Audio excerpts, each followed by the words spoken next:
Hello everyone, welcome to the YouTube channel of Quran Labs. In this video, we will demonstrate QRAN, a quantum safe RAN solution.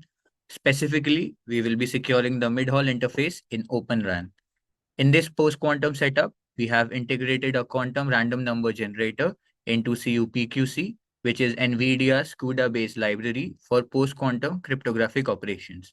The added entropy from the QRNG enhances the security of key generation, encapsulation, and signing procedures.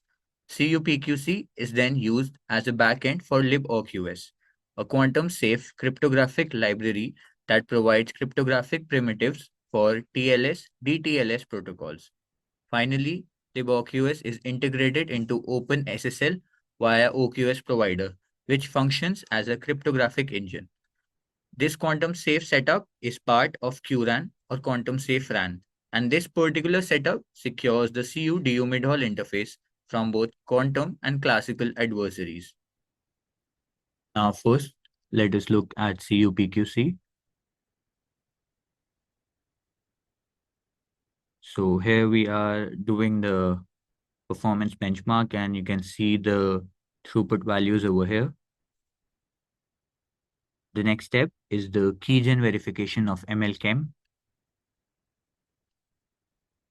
And now we will verify the shared secret of encapsulation and decapsulation. So over here, you can see the tests have been passed.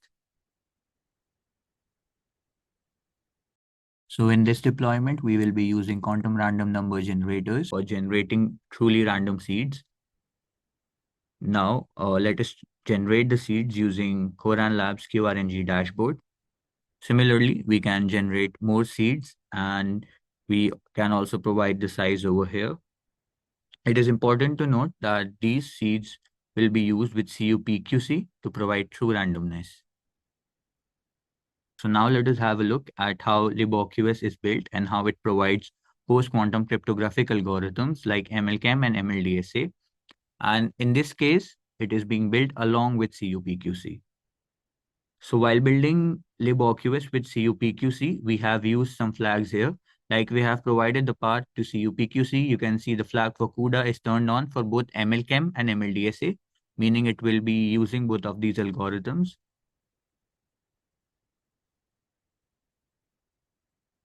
So here the build has started and this will take a few minutes.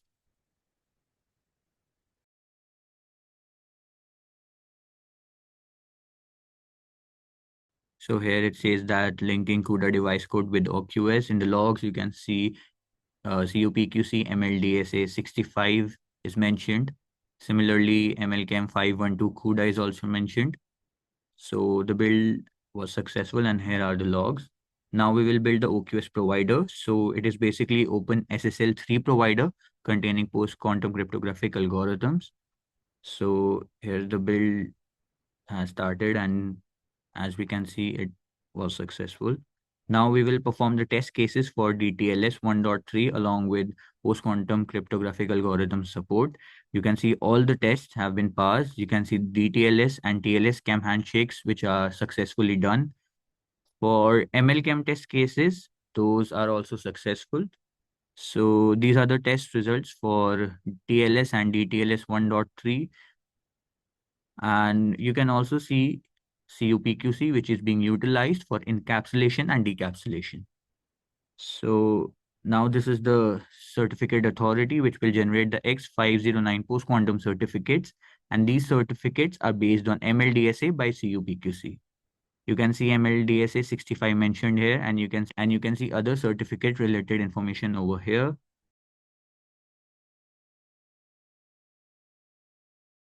This is the certificate of the certificate authority. And you can see the algorithm mentioned here is hybrid post-quantum.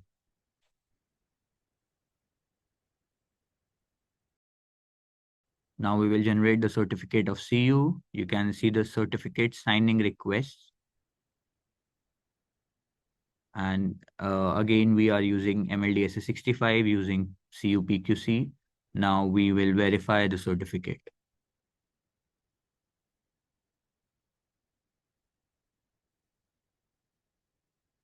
So now let us run QRAN. We are focusing on MidHaul and we are using PQ-DTLS1.3 over it, which is essentially post-quantum implementation over DTLS. And this is done through liboqs and cuPQC. And the GPU that we are using is Nvidia A4000. We will also monitor the GPU usage because we are going to perform the workload of MLChem and MLDSA through this GPU. This offloading will be done using cuPQC. So now we will be running Post Quantum CU.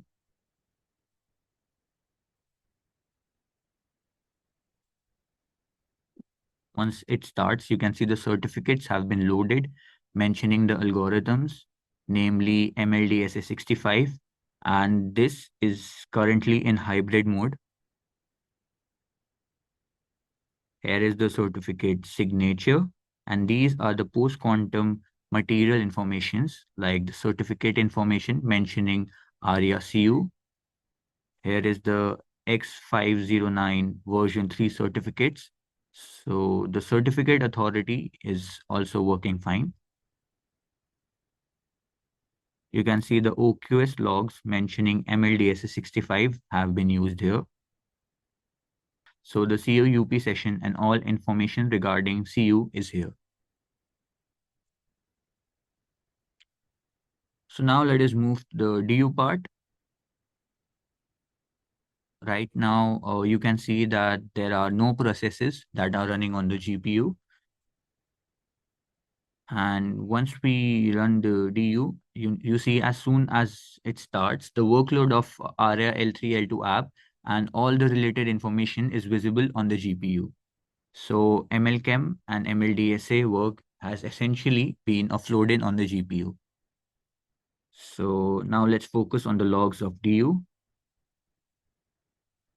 You can see the public key information here along with the certificate information. And here we see DTLS 1.3, which has support for post-quantum algorithms. So these are the OQS logs, and you can see that cuPQC has been utilized here. And we also have other information, which are the certificates and signatures over here. Now, in the logs of DU, here we can specifically see that the number of UE currently is 0, but the packets from radio are on time. The PUSCH and patch values are over here. And these are the workload for L2, L3 for post-quantum part. So you can see the information of CU over here, where TLS handshakes have been taking place. These are the available cipher suits, and these are the DTLS session related details, and TLS 1.3 handshakes have been done. So similarly, we have to note that the encapsulation is being done on the CU part and the decapsulation has been done on the DU part. So the certificate authority is also working fine. Now, before we go on to the next step, which is connecting the UE, we will just make sure that our radio is working properly.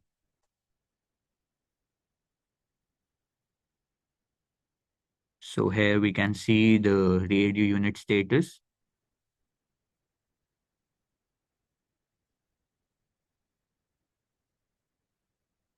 So here you can see that DU connected shows ready. So we can now move ahead. And you can also see the GPU monitoring information regarding the post-quantum part of L3 and L2.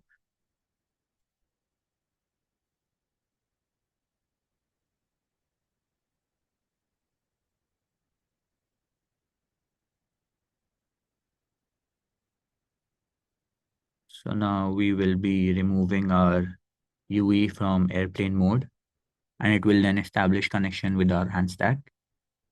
So here you can see the number of UE changes to 1, and this is all the UE related information. All the messages here are sent in encrypted format.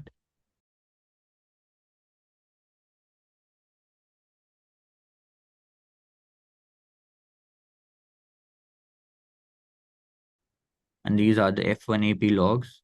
And we can also have a look at the CU logs over here. Now let us check this end-to-end connectivity. So for this, we can head over to YouTube and check if the internet is working fine or not. So you can see that everything is running smoothly.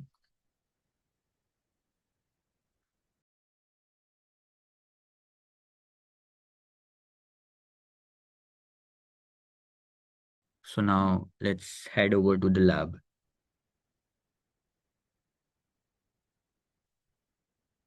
So this is our lab setup. Here is our UV.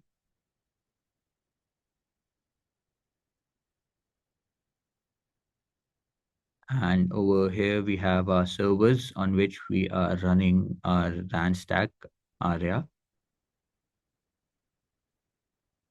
So we have already removed it from the airplane mode. We can check the connectivity.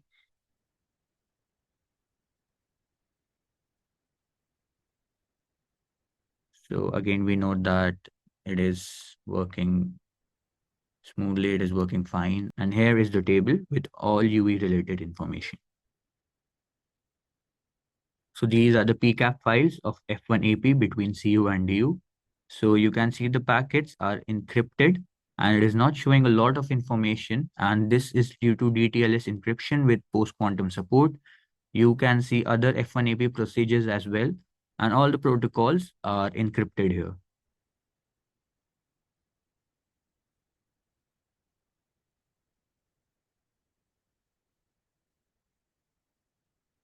So next we are using Stratoshark, which will help us capture system calls and logs using SCAP files. So when we run CU and DU, the oqs-provider library are called, and you can see the related information over here and how system calls are taking place. And here we have the usage of liboqs in QRAN, and these are all the shared objects that we are using for CU and DU for authentication, integration, and encryption.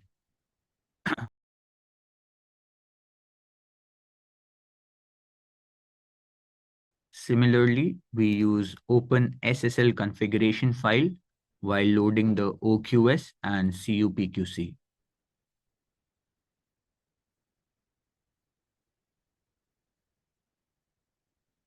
Here is the certificate information, and this basically is the certificate of certificate authority that we are using.